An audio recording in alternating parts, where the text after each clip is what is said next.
والصلاة والسلام على رسول الله أما بعد فأعوذ بالله من الشيطان الرجيم بسم الله الرحمن الرحيم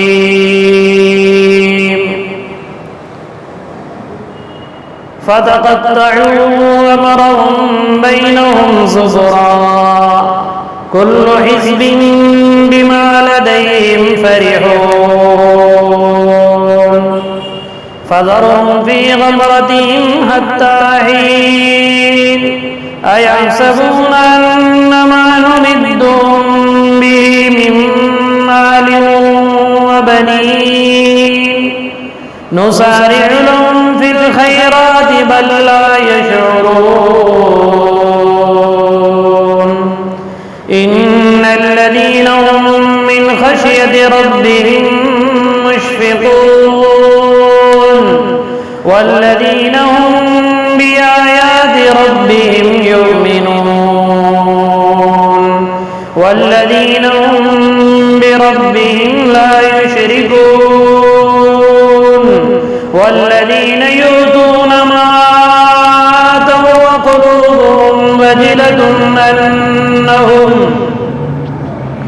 أنهم إلى ربهم راجعون أولئك يسارعون في الخيرات وهم لها سابقون صدق الله العلي العظيم وصدق رسوله النبي الكريم ونحن على ذلك لمن الشاهدين والشاكرين والحمد لله رب العالمین۔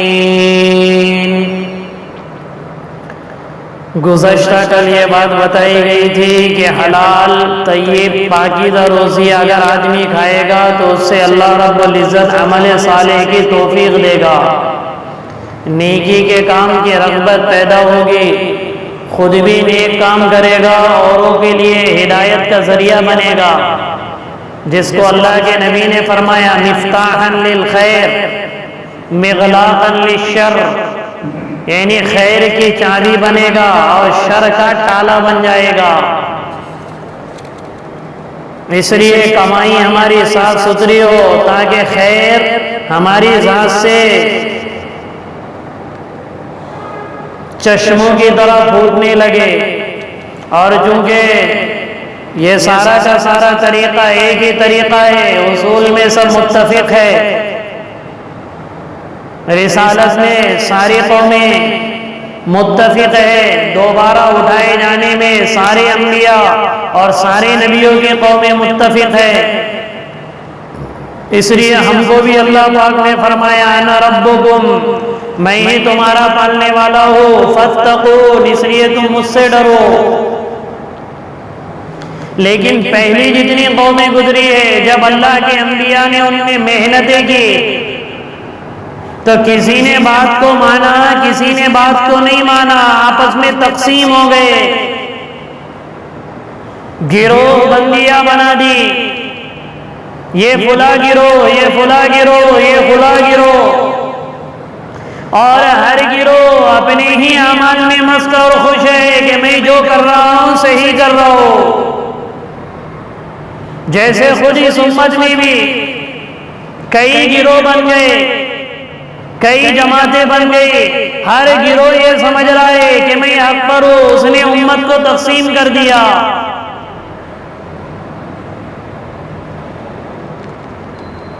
اپنے معاملے میں ٹکڑے ٹکڑے کر دیے اور اسی میں خوش ہو گئے۔ فَتَقَطَّعُوا أَمْرَهُمْ بَيْنَهُمْ زُبُرًا، انہوں نے آپس ہی میں اپنے معاملے کو ٹکڑے ٹکڑے کر دیا۔ كُلُّ حِزْبٍ بِمَا لَدَيْهِمْ فَرِحُونَ، جس جماعت کے پاس جو دین ہے وہ جماعت اپنے اس دین پر خوش ہے۔ ہر فرقہ یہ سمجھتا ہے کہ ہم حق پر ہیں، حالانکہ اللہ کے نبی نے فرمایا کہ دیکھو حق پر وہ ہوگے ما انا علیہ و صحابی، جس پر میں رہوں اور میرے صحابہ تھے، ورنہ اس طریقے سے ہٹ کر جو بھی فرقہ وجود میں آئے گا،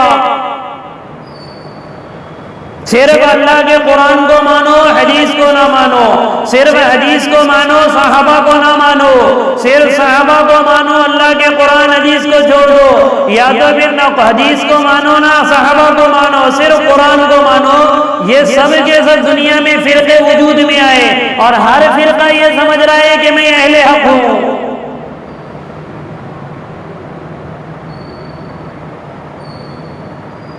تھوڑا بہت پڑھے لکھے ہوئے لوگ تو اپنے ہی دماغ سے کیا حق ہے اور کیا باطل ہے بنا لیتے، انہیں تو علماء کی ضرورت ہی نہیں پڑتی کہ اہل علم سے رجوع کرے۔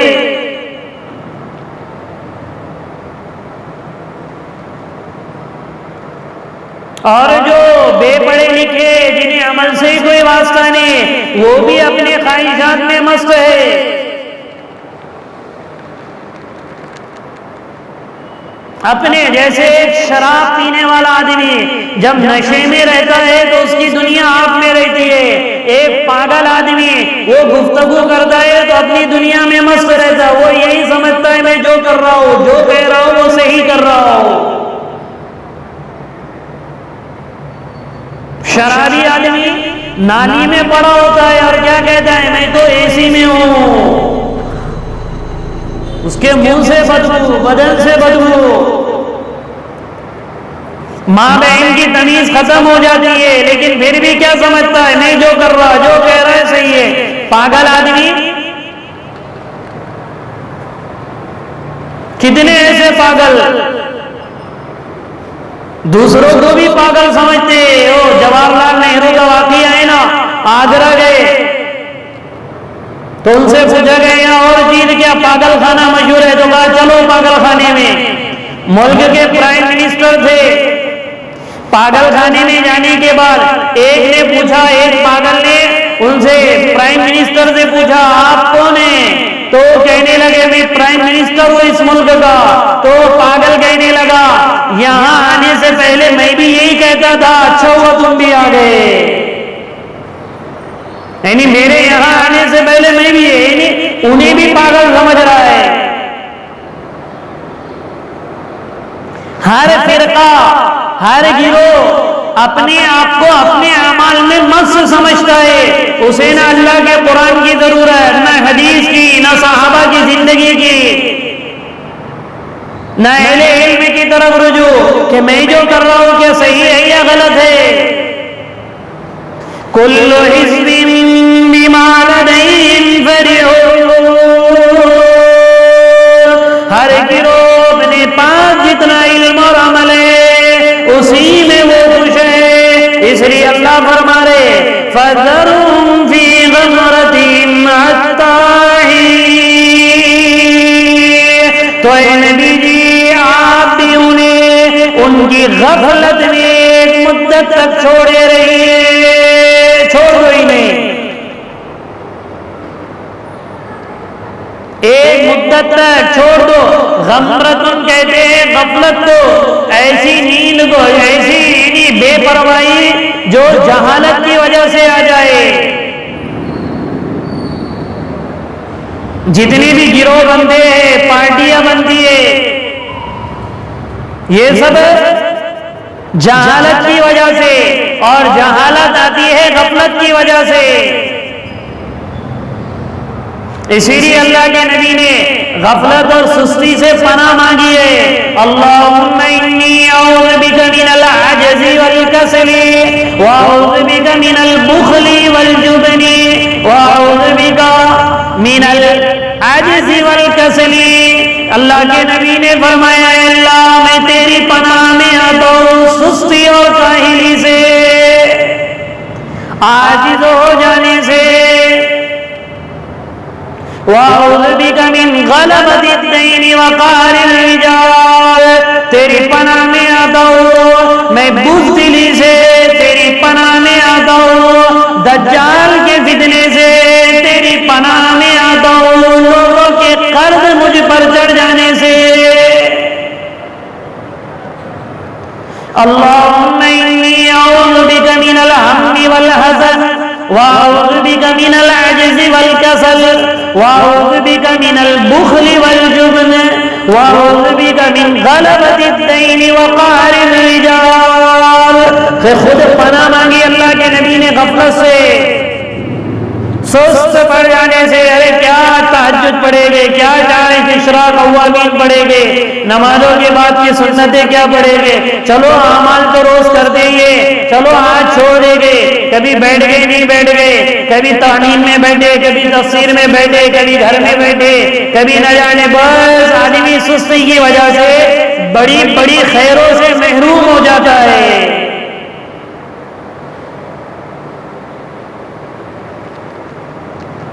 ان کی غفلت میں انہیں چھوڑ دیجئے. کب تک؟ ایک مدت تک. اور غفلت میں پڑنے کے بعد بھی اگر مال آ رہا ہے، غفلت میں پڑنے کے باوجود بھی دنیا کی ریل پیل ہے، اولادیں، بچے ہیں، سب کچھ ہے، اگر غفلت میں ہے اللہ کے دین سے بیزاری کے باوجود، تو یہ اللہ کی طرف سے ڈھیل ہے.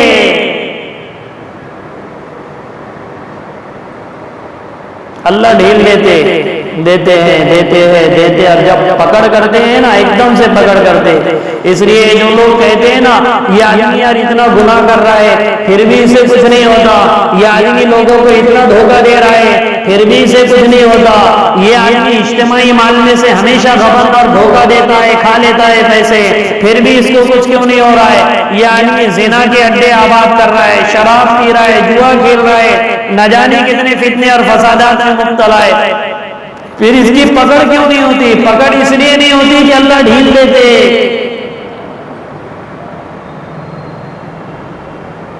ڈھیل دیتے رہتے اللہ.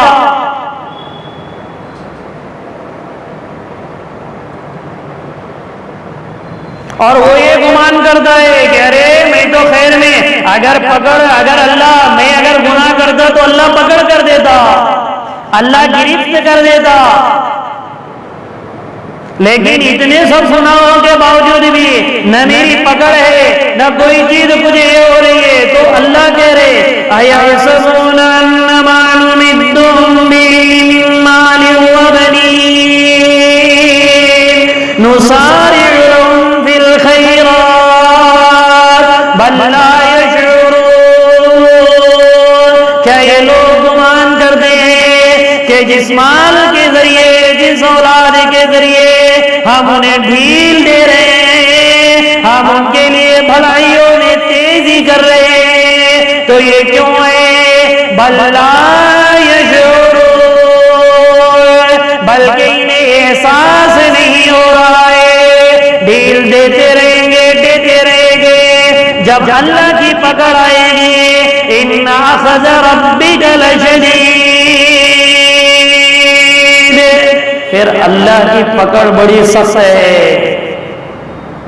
ان بطش ربک لشدید،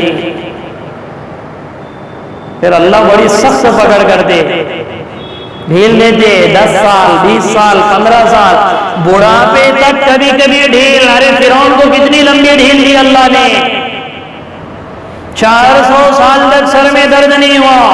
مشرکین نے کتنا ستایا اللہ کے نبی کو، پھر بھی ڈھیل دیتے گئے. 950 سال نوح علیہ السلام نے دعوت دی، پھر بھی ڈھیل دیتے گئے. ان کے قوم کو بعد میں پکڑا. اس لیے کہتے ہیں اللہ کی لاٹھی میں دیر ہے اندھیر نہیں ہے.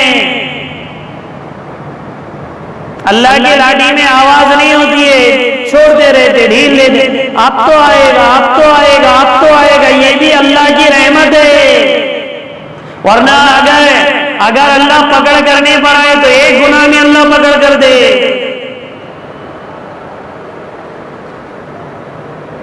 اسی لیے اللہ کے نبی نے فرمایا ان اللہ یبسط یدہ باللیل لیتوب مسیء النہار. اللہ رب العزت رات میں بھی اپنے ہاتھ کو پھیلاتے ہیں تاکہ دن کا گنہگار آکے توبہ کر دے.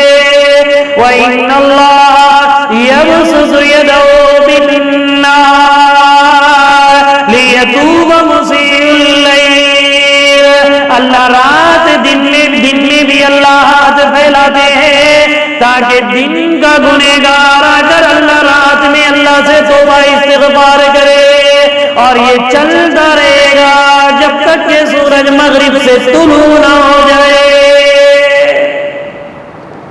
یہ تو اللہ کی رحیمی ہے، اللہ کی کریمی ہے کہ یہ اللہ ہم کو موقع دیتا ہے، ورنہ پچھلی قوموں کو معمولی گناہوں پر بندر اور خنزیر بنایا اللہ نے، چہرے کو مست کر دیا۔ یہ توبہ کے لیے اللہ کہتے ہیں کہ نہیں، یہ آج نہیں تو کل آئے گا، کل نہیں تو پرسوں آئے گا، ارے جوانی میں نہیں تو کم سے کم بڑھاپے میں میرے گھر پر آئے گا۔ اس لیے اللہ ڈھیل دیتے،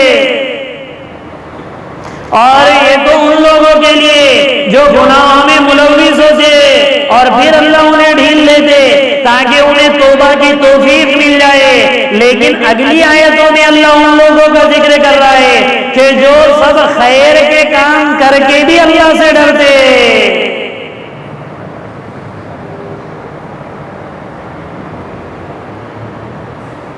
ایمان ان کا مضبوط، شرک ان کی زندگی میں نہیں، جو کچھ بھی انہیں دیا، جو کچھ بھی اللہ نے ان کو عطا کیا، مال لٹاتے رہتے، مال خرچ کرتے رہتے، ان سب کے باوجود، ایمان کے باوجود، اعمال کے باوجود، انفاق فی سبیل اللہ کے باوجود، پھر بھی وہ گھبراتے رہتے کہ پتہ نہیں یہ میرا عمل اللہ کے یہاں قبول ہوگا یا نہیں ہوگا، کیونکہ دوبارہ اللہ کے یہاں مجھے جانا ہے۔ اپنے عمل پر اتراتے نہیں، میری زندگی میں کبھی تہجد نہیں گئی، میری زندگی میں کبھی چاشت نہیں گئی، میری زندگی میں کبھی جماعت نہیں گئی، میری زندگی میں کبھی زکوٰۃ دینا نہیں چھوٹی، زندگی میں میرا کبھی مشورہ نہیں چھوٹا، زندگی میں میرے سالانہ 4 مہینے نہیں چھوٹے، زندگی میں میرا قرآن کی تلاوت نہیں چھوٹی، کبھی حج نہیں چھوٹا، کبھی عمرہ نہیں چھوٹا۔ اور یہ جو ڈینگے ہاتھتے تو یہ نہ سمجھے کہ اللہ پکڑنے، اللہ پکڑ کرنے پر آئے تو معمولی سے بہانے پر بھی اللہ پکڑ کر دے۔ اسی لیے جناب محمد رسول اللہ صلی اللہ علیہ وسلم نے فرمایا کہ میں نے دیکھا کہ میدان قیامت قائم ہے، حساب کی گھڑیاں چالو ہے، اور یہ آئے جنت میں گئے، وہ آئے جنت میں گئے، یہ آئے جنت میں گئے۔ عبد الرحمن ابن عوف تھوڑی دیر ٹھہر گئے، اللہ کے نبی نے فرمایا ڈر تھا کہ کہیں اللہ پکڑ دے۔ جنہوں نے کتنا مال لگایا،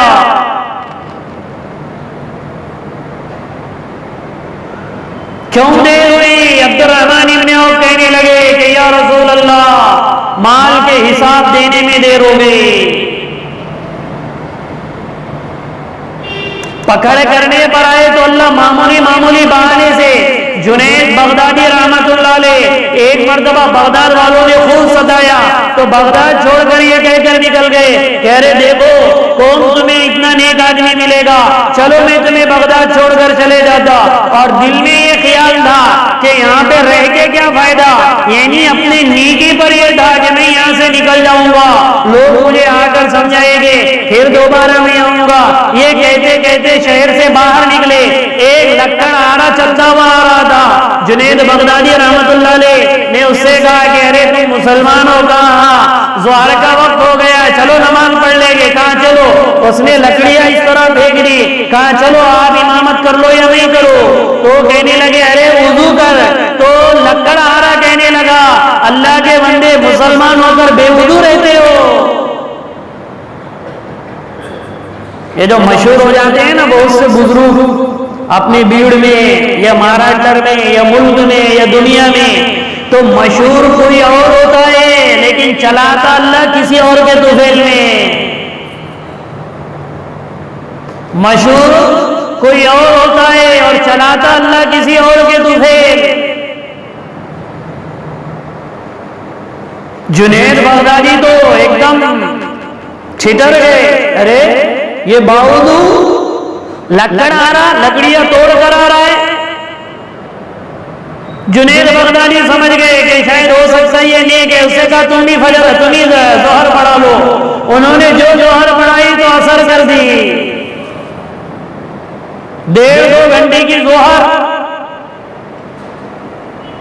یہاں تو 10 منٹ اگر ظہر کو ہو جائے تو 10 منٹ اگر ظہر کو ہو جائے، ظہر کی نماز اگر 10 منٹ کی ہو تو جو بیچارے گنہگار ہوتے ہیں نا، جاہل قسم کے لوگ، وہ تو خوش ہوتے ہیں، چلو اچھا ہوا کہ اطمینان سے نماز ہوئے، لیکن جو حاجی نمازی روزی والے جتنے رہتے ہیں نا، یہ تھوڑے بہت جاننے بوجھنے والے، ان کو بہت بڑا آتا، ایسا کہتا اتنی لمبی نماز رہتی ہے کہیں۔ ہم نے بھی کتابیں پڑھے نا، ہم نے بھی دیکھے نا، ہم بھی اتنے سالوں سے نماز پڑھ رہے نا، اتنی کتنی لمبی ظہر، اور کتنی منٹ کی ہوئی؟ 10 منٹ کی، اور وہ لکڑ آرے نے 1.5-2 گھنٹے ظہر میں ڈال دیے۔ جنید بغدادی جب سلام پھیرا تو جنید بغدادی رحمت اللہ علیہ نے کہا ارے بے وقوف، تو نے تو ظہر کا وقت پورا ڈال کے اثر شروع کروا دیا۔ تو لکڑ آرا کہنے لگا مجھے معاف کرنا، اصل میں میرا معاملہ یہ ہے کہ میں اپنا رکوع کرنے کے بعد قیام میں سے رکوع میں اس وقت تک نہیں جاتا جب تک کہ اللہ میرے آواز نہیں آتی کہ ہم نے تمہارا قیام قبول کر دیا، اور میں رکوع سے اس وقت تک سر نہیں اٹھاتا جب تک کہ مجھے آواز نہ آتی ہم نے تیرے رکوع کو قبول کر دیا، میں سجدے سے سر اس وقت تک نہیں اٹھاتا جب تک کہ مجھے یہ آواز نہ آتی ہم نے تمہارے سجدے کو قبول کر دیا۔ پتہ نہیں آج مجھ سے کیا غلطی ہو گئی، 10 سے 15-20 منٹ میں یہ آواز آ جاتی تھی، آج 1.5 سے 2 گھنٹے لگ گئے۔ جنید بغدادی سمجھ گئے، اس لیے کہتے کہ جنگل کو خالی نہ سمجھو، شاید شیر سویا ہوا ہو۔ جنگل کو یہ 25-30 لوگ ساتھی ہیں، اب اس میں میں ڈینگے ہاتھ رہا، ہاں میں ہے تو کوئی نہیں، مگر یہ 30-35 میں جتنے ہوتے کوئی ایسا ہوتا جس کے طفیل میں اللہ چلاتا۔ ارے سمجھ میں آ رہی بات؟ اس لیے اگلی آیتوں میں یہ بتایا کہ اعمال کرنے کے باوجود بھی خوف رہے، کتنا ہی بڑا عمل کرے، سالانہ 4-4 مہینے لگاؤ، زندگیاں کھپاؤ، 1-1 کروڑ روپے خیر کے کاموں میں لگاؤ، زندگی بھر روزے رکھو، پوری زندگی سالانہ حج کرو، ہر سال عمرے کرو، ہر سال انفاق، تہجد کبھی نہ چھوٹے، اس کے باوجود بھی آدمی کو خوف ہو۔ اس لیے مشہور ہے سیدنا ابو بکر صدیق رضی اللہ تعالیٰ عنہ کی بات، ابو بکر صدیق رضی اللہ تعالیٰ عنہ فرماتے مجھے اللہ کی مخفی کارروائیوں سے ڈر رہتا ہے، اگر میرا ایک پیر جنت میں ہے اور ایک پیر جنت کے باہر ہے تب بھی مجھے ڈر ہے کہ کہیں اللہ میرا پیر جنت سے واپس نہ کر دے۔ یہ کون کہہ رہا ہے؟ نبیوں کے بعد سب سے بڑا مقام جن کا ہے، نبیوں کے بعد سب سے بڑا مقام جن کے بارے میں اللہ کے نبی نے فرمایا، ایک مرتبہ روایت بیان کی کہ جنت کے دروازے ایک ذاکرین کا، ایک صالحین کا، ایک ان کا، ایک ان کا، سب اپنے اپنے دروازوں سے جائیں گے۔ اللہ کے نبی سے ایک صحابی نے پوچھا یا رسول اللہ کوئی تو ایسا ہوگا جو ہر دروازہ جسے آواز دے گا؟ اللہ کے نبی نے فرمایا انی ارجو ان یکون منہم ابا بکر، مجھے امید ہے کہ 8 دروازے ابو بکر کو آواز دیں گے، ابو بکر مجھ سے داخل ہو جا، ابو بکر مجھ سے داخل ہو جا۔ مال لگانے کی باری آئی، سب لٹا دیا، جان لگانے کی باری آئی، اللہ کے نبی کے لیے جان قربان کر دی۔ ہجرت والی رات میں کیا کچھ نہیں ہوا، غار ثور پر اٹھا کر اللہ کے نبی کو لے کر چلے، ایک یعنی نوجوان کا چلنا دشوار ہے غار ثور پر، غار حرا پر چڑھنے کو 1.25 گھنٹہ لگتا ہے اگر واقعی میں چلنے والا ہو تو، ورنہ 1.5 سے 2 گھنٹے لگتے۔ غار حرا سے زیادہ اونچی غار ثور ہے، اور غار ثور میں اللہ کے نبی کو اپنے کندھوں پہ بٹھا کے ابو بکر 50 سال کی عمر میں اوپر چڑھے، کیا عشق ہوگا؟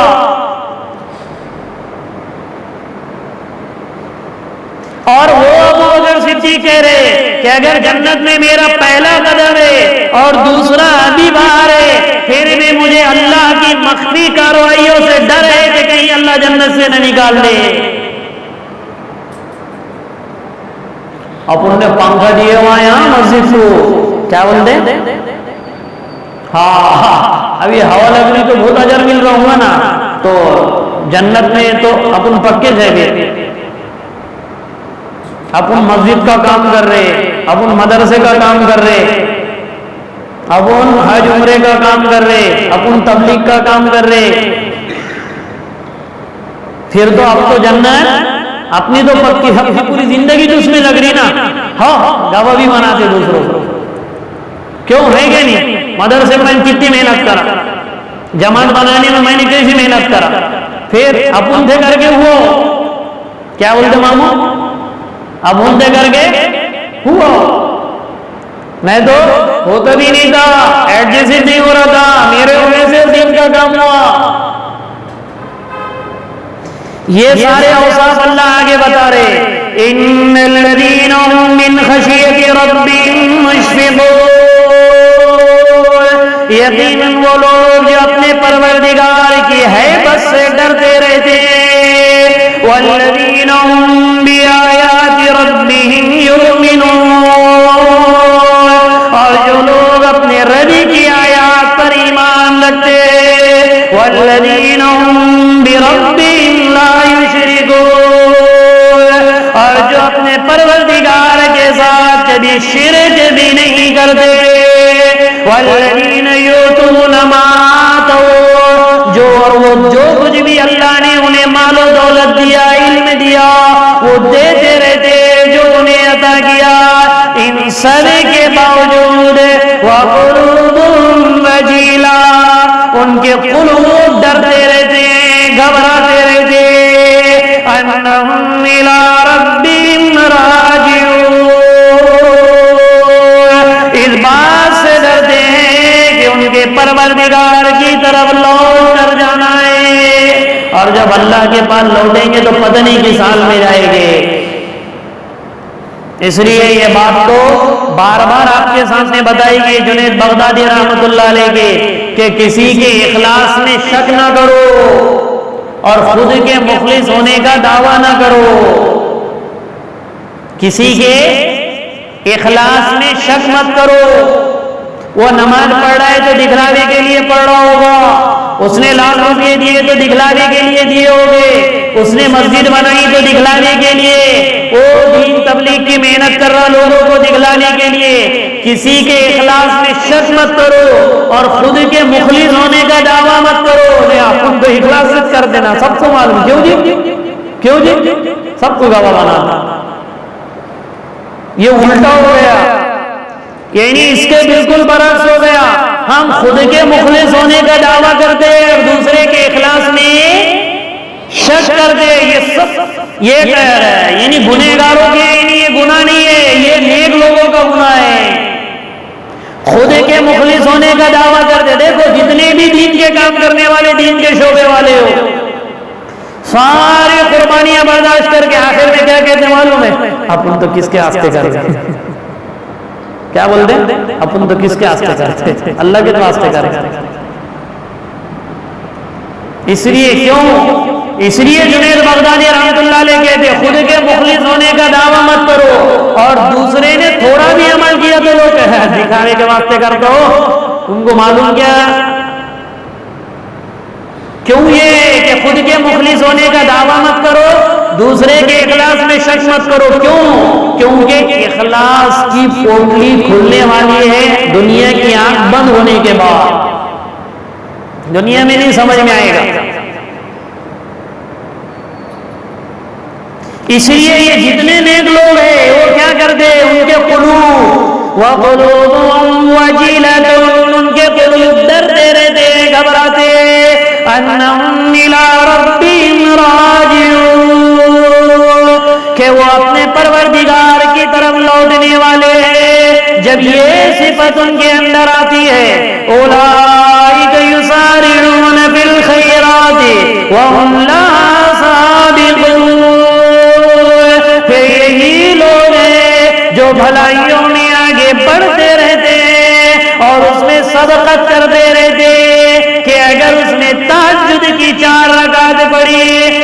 اللہ کو راضی کرنے کے لیے 8 رکعت پڑھوں گا. اگر اس نے 10 روپے اللہ کو راضی کرنے کے لیے لگائے میں 1000 روپے لگاؤں گا. اگر اس نے چلا 4 مہینہ لگایا میں اس سے زیادہ قربانیاں دیتا رہوں گا. یہ کیوں قربانیوں میں آگے بڑھتے؟ کیونکہ یہ گھبراتے اپنے عمل سے کہ شاید میں نے جتنا کیا ہے وہ تھوڑا ہے. وَهُمْ لَا سَابِقُونَ سب کرتے دیکھتے دوسروں کو یہ کتنا کر رہا ہے. ارے اس نے مسجد بنانے کے لیے اتنا روپیہ دیا میں اس سے زیادہ دوں گا. اس نے مدرسہ بنانے کے لیے اتنا دیا میں اس سے زیادہ دوں گا.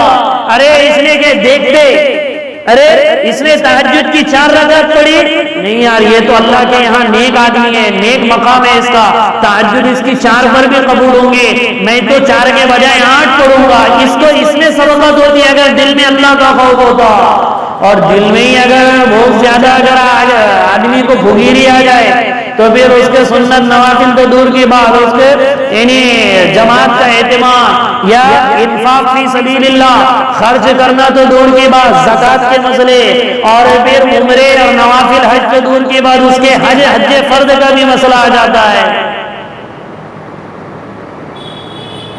یہ کب ہوگا؟ اعمال میں سبقت کب ہوگی؟ جب دل میں اللہ کا ڈر ہوگا. اور یہ سب کے اختیار میں اللہ نے دیا, اسی لیے آگے اللہ نے فرمایا وَلَا نُكَلِّفُ نَفْسًا إِلَّا وُسْعَهَا وَلَدَيْنَا كِتَابٌ يَنطِقُ بِالْحَقِّ وَهُمْ لَا يُظْلَمُونَ. ہم کسی بھی نفس کو اس کی وسعت سے زیادہ کا مکلف نہیں بناتے. جس میں جتنی طاقت ہوتی ہے اللہ اسی کا حکم دیتے ہیں. تو ہم نے یہ طاقت اللہ نے دیکھی ہے, اور بہت سے لوگ ہوتے ہیں اللہ کا شکر ہے جو خود کے مخلص ہونے کا دعویٰ نہیں کرتے, دوسرے کے اخلاص میں شک نہیں کرتے, اور جو بھی عمل کرتے اس عمل میں اضافہ ہی کرتے رہتے. کتنے ایسے لوگ ہیں ہر عمل میں. مفتی محمود الحسن رحمۃ اللہ علیہ مفتی محمود حسن گنگوئی رحمۃ اللہ علیہ کے بارے میں غالباً اس سے پہلے بھی یہ بات بتائی گئی کہ جب 54-55 سال کی ان کی عمر ہو گئی تو بیت اللہ کے پاس بیٹھے ہوئے تھے. ایک ان کے نوجوان ساتھی نے ان کے غالباً ساتھ ہونے رہنے والے نے پوچھا کہ حضرت کتنے طواف روزانہ کرنے چاہیے؟ مفتی محمود حسن گنگوئی رحمۃ اللہ نے فرمایا بوڑھا ہو گیا ہوں, کچھ ہوتے نہیں ہے, بڑھاپے کی وجہ سے صرف 50 سے 60 طواف روزانہ ہوتے. جوانی تھی جب کچھ کرتے تھے, اب اللہ سے معافی بھی مانگتے, اللہ اتنا نہیں ہوتا. جتنے عمرے کرنے والے ہیں نا ان سے پوچھو دن میں کتنے کرتے ہیں طواف. حج میں تو بھیڑ ہوتی ہے, ہم نے خود دیکھا 3 طواف کرا بابا. کیا بولتے ہیں آج کتنے طواف کرا؟ 3 طواف کرا. یا پھر کبھی کسی موقع پر غلطی سے کبھی تہجد ہونے کو معلوم کرنے کے لیے ایوب بھائی کے ہوٹل میں بیٹھ کے معلوم کہ آپ تہجد میں کتنے کتے بھوک رہے تھے؟ نہیں ہونا 15-20 کتے ایک ساتھ تھے. بولے ہو میں وہ تہجد میں اٹھا تھا تو سمجھ میں آیا. کیا کس میں اٹھا تھا؟ تہجد میں اٹھا تھا کر کے سمجھ میں آیا ہو, فوراً عمل کو ظاہر کر دیتے. اور بہت سے مخلص بھی رہتے, دونوں طرح کے لوگ ہیں, اخلاص والے بھی ہیں اور اظہار والے بھی ہیں. اس لیے اللہ نے مکلف بنایا ہے. بار بار صحابہ اپنے خیر کے کاموں کو اس طرح چھپاتے جس طرح ہم گناہوں کو اپنے چھپاتے ہیں.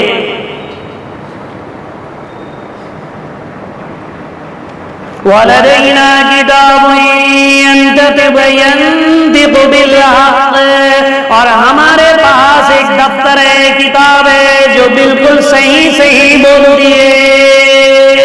اللہ کے پاس دفتر ہے, لکھا ہوا رہے گا اللہ کے پاس بالکل صحیح رپورٹ. اور آج ہمارے زمانے میں اور آسان ہو گئے, موبائل, یہاں سے جو بولے گے آگے ارے وہی سنے آتا ہے یا دوسرا آتا ہے, وہی جو بولے گے وہی سنے آتا ہے. ینطق بالحق, صحیح دفتر ہی بولے گا. اب تو کوئی مشکل نہیں ہے, مشینیں بول رہی ہے ایک دوسرے کو, تو اللہ ہماری زندگی کا دفتر کیوں نہیں بولے گا؟ ریکارڈ ہونے کے بعد نہیں بولتا ہے, اتنی سی کلپ ہوتی ہے. ارے ہوتی نہیں ہوتی. مولانا طارق جمیل صاحب کے 999 بیانات ایک کلپ میں. کتنے بیانات؟ 999 ایک کلپ میں. تو جب اتنی چیز میں تو کیا اللہ کے دفتر میں ہماری زندگیاں نہیں بھرے گی اور دفتر نہیں بولے گی اللہ کے؟ یہ بتا رہے اللہ کہ تمہاری ہر چیز ریکارڈ ہو رہی ہے. اور پھر جب وہ بولے گے تو ہو سکتا ہے دنیا میں تو کمی بیشی ہو جائے. وَهُمْ لَا يُظْلَمُونَ. میرے دفتر میں کوئی کمی بیشی نہیں ہوگی، کسی پر ظلم نہیں ہوگا. جو کیا وہ دیکھے گا، جو بویا وہ پائے گا. خیر کرو گے تو خیر دیکھو گے، شر کرو گے تو شر دیکھو گے. اللهم لك الحمد كله ولك الشكر كله ولك الثناء كله بيدك الخير كله إنك على كل شيء قدير. اللهم صل على سيدنا محمد وبارك وسلم. اللهم اهدنا واهد بنا واهد الناس جميعا. اللهم ألهمنا مراشد أمورنا وأعذنا من شرور نفوسنا من سيئات أعمالنا. اللهم إنا نعوذ بك من الفتن ما ظهر منها وما بطن. وصلى الله تعالى على خير خلقه محمد وعلى آله وأصحابه أجمعين برحمتك يا